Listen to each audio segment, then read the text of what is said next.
Hello everybody, Chris Profi, Musically Obsessed. Happy Wednesday. Welcome to another episode of What's Spinnin' Wednesday. And before I get into all the albums that I've been listening to over this week, make sure you hit the like and subscribe button so you can continue to follow my musical obsession. So I got a lot of records here that I've been listening to over the past week. So I'm just gonna bang through these. First of all, I got VCLT from Beth over at Red Rum Records. Some Hoyt Axton. He's playing in the background kind of lightly. And it's just great 70s country. That reminded me that I had another Hoyt Axton album, Road Songs, which is a compilation of his hits. Really dig this guy. He reminds me a lot of Don Williams. So if you like Don Williams, you would like Hoyt Axton. Now, let's go into some psych rock. I remember Steve Carlson talked about these guys. I think they're pronounced Euclid. This is their album Heavy Equipment. I believe this was their only album they came out with. But it's sort of like Jimi Hendrix meets Black Sabbath. Really, really good stuff. My main man, Gary, over at Physical Format Rock and Roll, sent me this kick-ass Loretta Lynn album. Don't Come Home A-Drinkin' with Lovin' on Your Mind. I love Loretta Lynn's voice. This is just a great album. Traditional country. Love it, love it, love it. Spun some Red Crayola. Still don't know how I feel about this album. It's one of those albums that I think I'm going to have to listen to a few more times. It's sort of avant-garde, sort of jazzy, sort of experimental. There's a member in here from the band Slovenly, though, and Slovenly is one of my favorite bands on the SST label. That's why I've kind of kept this record. I'm going to give it some more chances. My main man, Aaron Mutha Alamare, sent me Live Iron Butterfly. This is a heavy record. It's basically like a bootleg. Sort of a rough recording, but it adds to the heaviness. Really, really good stuff. Not Live 1967 at the Galaxy. They do some songs on here I'd never heard Iron Butterfly do, like Gloomy Day to Remember, Evil Temptation. Yeah. I think those were the two that I had never heard before. Just really, really great early psych rock. Could be my favorite Ramones record, Road to Ruin. And if you've never heard this album and you are wondering how good the Ramones are, listen to the song Questioningly. Wow. Joey Ramone's vocals on that, killer. Got some Glenn Campbell going, Rhinestone Cowboy. This is the 40th anniversary edition, newly remastered. Love, love, love this record. Comeback is on here, Rhinestone Cowboy, Country Boy, You Got Your Feet in LA, and a whole bunch of other great stuff. Can't go wrong with Glenn Campbell. My main man, Aaron, sent me a whole bunch of stuff. Eagles of Death Metal, really dug this. This is them doing covers. And they do Beat on the Brat on here. Oh yeah, they do Careless Whisper, Wham's Careless Whisper. Just great. It's sort of, it's hard to describe. It's like a little bit of metal. It's some sort of keyboard-driven stuff. It's kind of all over the place, but I really like it. He sent me Frank Marino. I guess he was in Mahogany Rush. I did not know that. Killer hard rock record. And this guy's ripping it on guitar. Greg Kinband. I love these guys.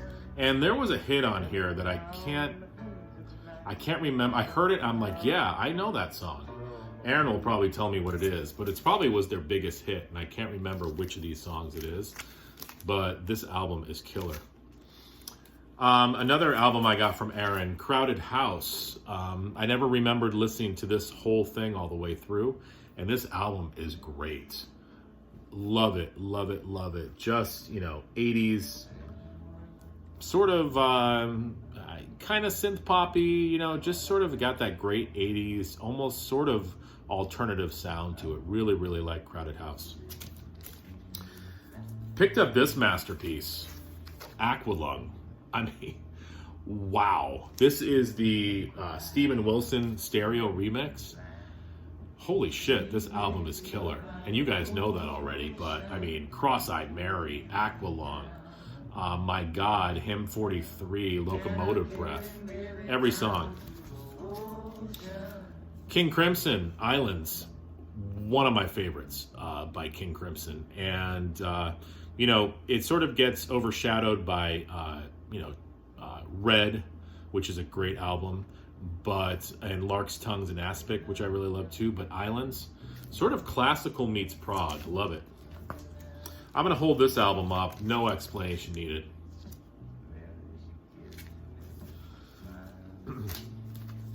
More King Crimson. Again, do we even need to talk about this record? Just classic prog. Listen to a lot of prog. Jethro Tull, Stormwatch. Could be one of my, not could be, it is one of my favorite Jethro Tull albums, along with Fresh Horses, Songs from the Wood. I even like their early bluesy type stuff too. But Stormwatch, look at that cover too. Looky what I found. Elton John, only $5. It was sealed. Double record, Blue Moves. This album is one of my favorites by Sir Elton John. It opens up with the song Your Starter For, which I love. Tonight, One Horse Down, Chameleon. It's got some like real boogie, Boogie Pilgrim. It's got some boogie type tunes. It's got some funky tunes. It's got some just tear your heart out love songs on here. And I've always loved the cover of this record. Blue Moves. If you've never really given this a chance, do it. You knew I was going to be spinning some Ron McEwen. Home to the Sea, with music by Anita Kerr, and The Sky, with music by Anita Kerr and some wonderful spoken word poetry. Let's go some Broadway by my favorite composer, Stephen Sondheim. This is his album Company. Love this record. And I was looking for a date on here. I don't see a date. No, I don't see a date. But it was the 70s. 70s Broadway. A lot of people don't like 70s Broadway. I happen to. Company was sort of a strange show when it first came out, but it sort of has grown to cult status. All right, I'm going to hold up another album. I don't really even need to say anything about this record. Aaron Muth Alamer gave me some Cinderella Long Cold Winter. Wow. Forgot how good this record was. This followed Night Songs, but this went into a more bluesy territory. And then they would continue that into their next album, Heartbreak Station, which I have as well. JC sent me that album. But Cinderella, underrated band. When I'm a-walking, I strut my stuff, and I'm so strung out. Violent Femmes added up greatest hits on Kraft Recordings. Double record. Got everything on here. Gone Daddy Gone, Blister in the Sun, Country Death Song, Black Girls, I Held Her in My Arms. I love the song American Music. Love that tune. Violent Femmes. And lastly, this is a band that I had never heard of before, but at the record store they were playing it, and at first I thought it might have been some Green Day I had never heard before. The band is Billy Talent. And there's nobody in the band called Billy Talent. That's just the band's name. This is their album, Dead Silence. This happens to be a music on vinyl, limited to 3,000 copies on crystal watercolored vinyl. Wow. This is like Green Day meets sort of other sides of punk with sort of My Chemical Romance mixed in there. A little bit of everything. Love this record. And there's a song on here that if you guys have never heard these guys, you got to listen to the song Swallowed Up by the Ocean. So go on your streaming services, go on YouTube, look up Billy Talent, and the song is Swallowed Up by the Ocean. Love it. And let me know what you guys think. So that's what I've been spinning. A lot of freaking records. I still haven't even spun this yet. Aaron Muth Alamer gave me the White Album, deluxe with Yes Your demos on it. I still have to spin that. I had this all set up too. Four Seasons, the Genuine Imitation Life Gazette. This is their psychedelic record. That's going to be coming up soon too. Lots of records. Not enough time. All right, guys. Have a good Wednesday.